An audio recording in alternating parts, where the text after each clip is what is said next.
düşmüş de buz tutmuş yaprağına. Duman çökmüş köyün sarp yamacına. Yayla yolu uzanır sessiz. Dar Şavşat'ım hey, yar yollarım taşlı. Gönlüm dağda, ellerim boş kışlı. Tut elimden gece uzun açlı.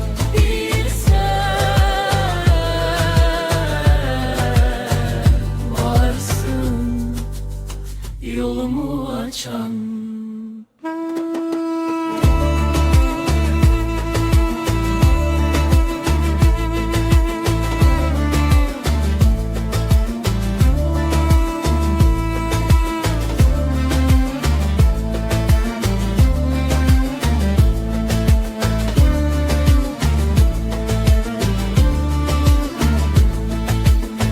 Başında kırmızı yazma uçar.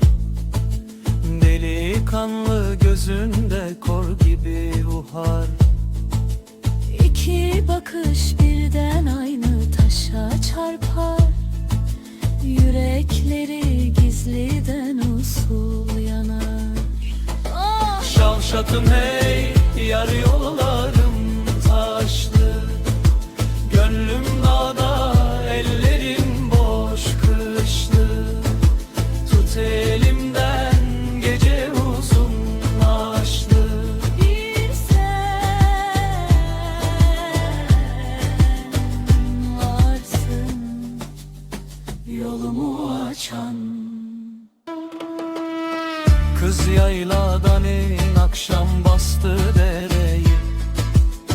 Eğer inmem gari sensiz neyleyim yüreği. Bir saz sesi dolanır çınar gövdesine.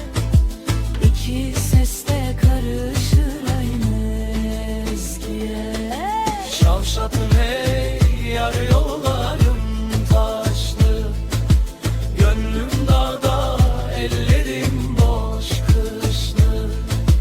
Tut elimden gece uzun açlı. Bir sen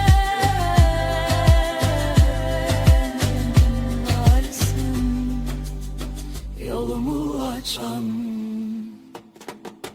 Yayla yolu ay ışığına karışır. İki yürek aynı yastığa sığışır.